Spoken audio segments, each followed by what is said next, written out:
Horror films, ruining vacation destinations for over 50 years.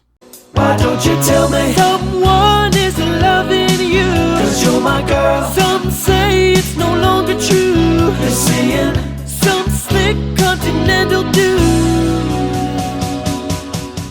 As a tornado bears down on Florida, Haley goes looking for her father, Dave, who lives where the storm is going to hit and has not been answering his phone. Turns out he is in the basement of their old home and was attacked by an alligator living down there. As the storm intensifies, these two must outwit several alligators, avoid drowning, and find a way of escaping their flooding neighborhood. Sounds like I'm not going to Florida anytime soon. Seriously, why do people still live there? So the battery might have died just a moment ago, so I'm not entirely sure how much of my intro actually survived. So we're just gonna go right into the details about this. Crawl is a by-the-numbers popcorn flick. You're pretty much getting what you see from the trailer. It's just all about surviving both a tornado and a whole bunch of alligators. And it's pretty much just two characters. Unless you count the dog. Then it's three. I'll count the dog. Early on, I was groaning a little bit because there were some moments where I was expecting it to be cliched, just because of some of the things that were being presented, but in my mind, a cliche is something that is just tacked onto a script or the movie in order to make up for a lack of something. And it usually involves some details that are fairly blunt, that are just going to be added in for some kind of justification. But in this case, that's not exactly what happened. I was unnecessarily harsh about the film as it started. And they did go back to some of these things on a regular basis, using them as motivation or a way of defining the character. For the most part, there are a few little things that I could still gripe about, but they're minor things, to be perfectly honest. I do want to talk about the alligators, though. The alligators felt a bit fake to me. I don't mean that they just looked fake, I meant they felt fake. They just didn't move quite right, didn't look quite right.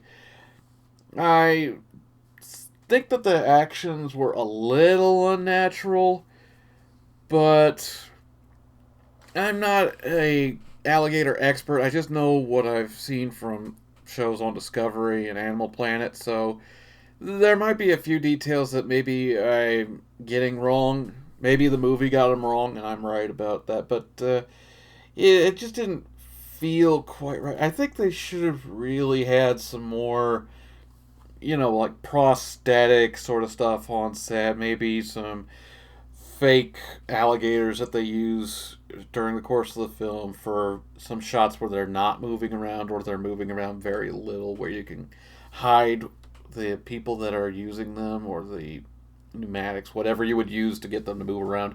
Just hide that part of them.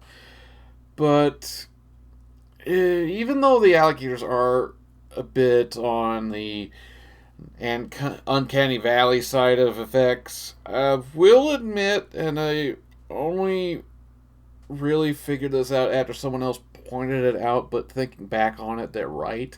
The storm effects were damn good.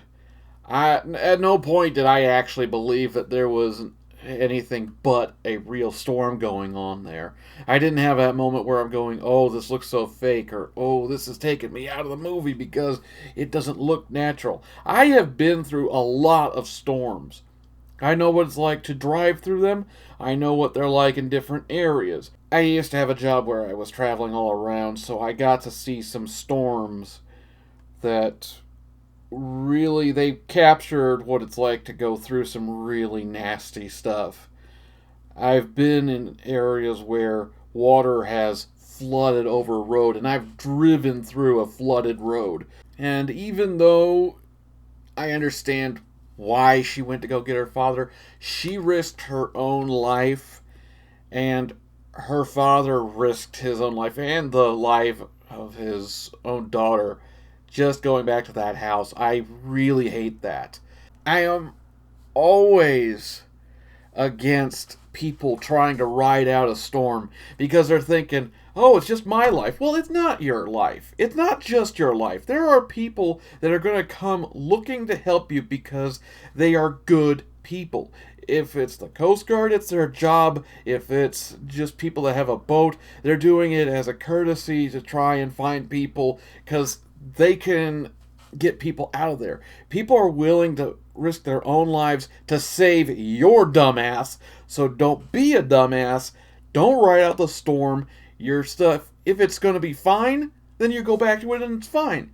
But if your house is demolished, it's best not to be inside of it while it's getting demolished. Yeah, as a premise, I know that people do that, but I still hate people that do that. People that try to do something last minute or think, oh, something I gotta do is way more important than my own life. Well, think about the lives of the people that are gonna come rescue your dumbass. So that off my chest, I will say that along with the effects of the storm, getting back on topic, the environment of the basement, the flooded neighborhood, and the upper levels of the house itself are great.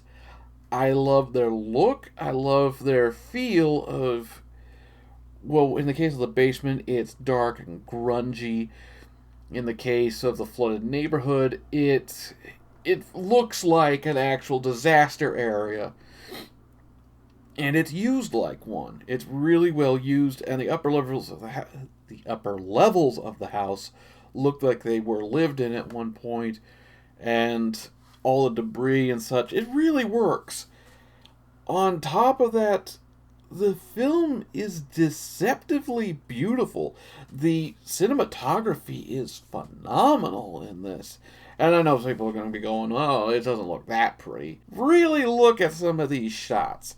This film looks better than it really deserves to be. This isn't going to be like Avatar level stuff, but this is real world finding beauty even in the most ugly places.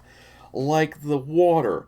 In some places, it's murky enough that you can only see a certain distance, but you get that kind of green glow that you get when light hits it just right. In other places, it's almost crystal clear. You can see from the top down to the bottom, but there's this algae and stuff and debris that's making it difficult to see through, so you kind of have to push that away to look. And even when you push it away, more of it flows right where you're trying to get a look through.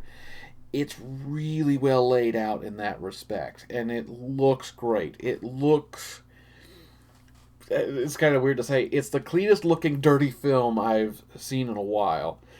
I like that the grime is all right. It's got the feel of it's really being flooded. But it wouldn't be flooded if it wasn't for that damn architecture that was holding up the house. There is clearly something going wrong there where you've got these little crosses that are all over the wall, letting water flow in or rodents come in and just... Ugh. That's just not right. You would not see that in any house, realistically. And if you do, don't buy it.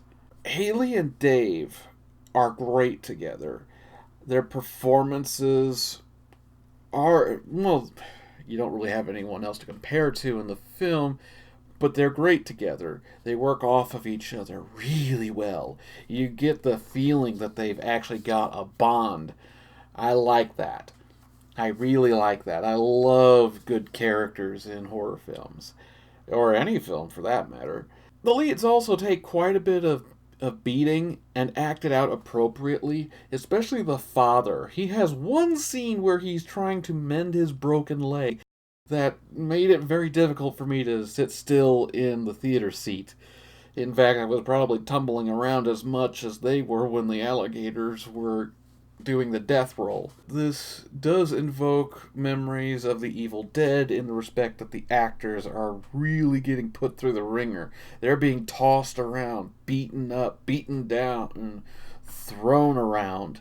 And that's something I have respect for, is when you're willing to get very physical with people and it looks real because it's actually the actors getting thrown around.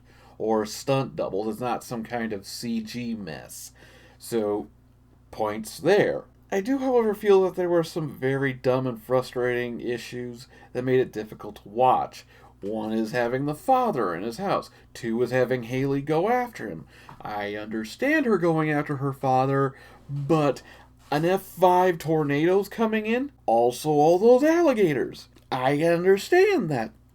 There are alligators in Florida. There's a lot of alligators in Florida. And there's a gator farm not too far from this house. But why are they all in that one place? Wouldn't they want to find someplace a little less turbulent to be? Wouldn't they want to be somewhere where they're not going to get hit by a sedan just floating on by? Again, I don't know everything about alligators, but I'm guessing that they probably wouldn't like that area. Yeah, initially I was hard on this film, but really looking at it and looking at other films, I'm realizing that it's not as bad as I initially made it out to be. It's a decent film. It's a good popcorn flick, as I said before, and it does its job, does it well. It's not really anything greater than what it's presenting itself to be. It knows what it has to be, and it gives you that much. So, it's okay, and I wouldn't mind seeing it again. I won't buy a ticket to see it in theaters again. I'll wait till it comes out on DVD, or maybe I'll catch it on one of these streaming platforms. It's not a bad film at all. It's just a simple film, and if you're looking for something simple that you can enjoy, go ahead and watch Crawl. Now then, it's back to watching more movies, so until next time, I will see you in the next one.